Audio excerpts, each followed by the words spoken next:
We are part of the big wider Regender group. Regender look after 13,000 homes throughout the northwest, and as M&Y, maintenance and construction, our job is to make sure them properties are maintained to a high level. Having gone through a full tender process, I narrowed it down to Quartix. Not only after studying the reports that they could give me and the way it operates itself, I was actually in the middle of changing over the vehicles. So one of the great advantages with Quartix was they do the OBD plug-in type tracker.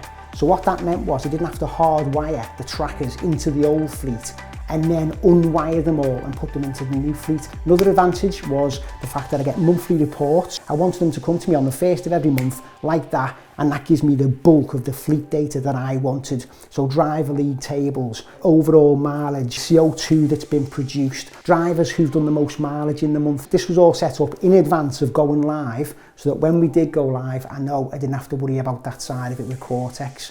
Now, whilst M&Y's biggest vehicle is a 3.5 tonner, so we don't necessarily need an operator's license to run this fleet, I like to run it like we have got an operator's license. I need to know that when something needs answering or something needs changing or a report needs tweaking, that there's someone there at the end of an email, end of a phone, who's actually going to action it.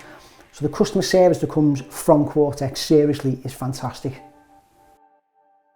Some of my vehicles on the gardening team and the cleaning team have several drivers. I went to Quartix and I said, what can you do?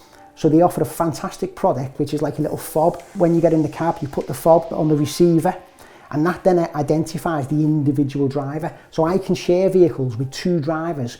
Each driver has their own fob, and I know exactly who's driving at the time, and that's perfect.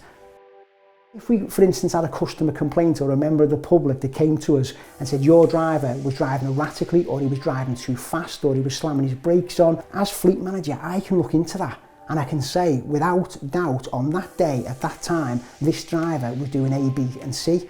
We've used the cameras, so if something's happened in front of us, we can have a look at that data, and I've used that on several occasions. Every single month we have an operations meeting, and I bring my monthly report using the 4 main reports from Quartix, and I'll identify the drivers who've done the most mileage that month. And the reason we do that is because then we can take that back to the planning team and say, look, if this guy or girl is doing 3,000 miles a month, it's impossible for them to be efficient because they're driving that much and they're not on the job. So we'll look at that and try and plan it in a different way, because not only are they inefficient work-wise, but they're using more fuel, producing more CO2.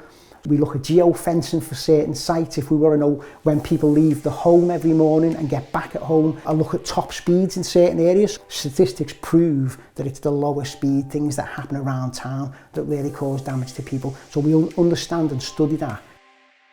We have several contracts for customers, and we're supposed to be at certain locations on certain days in order to fulfill that contract and charge for it. Again, I can use the tracking data as proof that we've been there on site, on time, and done what we've said. As we transition as part of our ESG strategy to get more and more vehicles on the electric variety, we need to make sure that when we make them decisions, it's the right decision, and using Evolve to do that helps educate us on exactly what each vehicle is doing, and that education we can then use to make business decisions on which vehicles to change.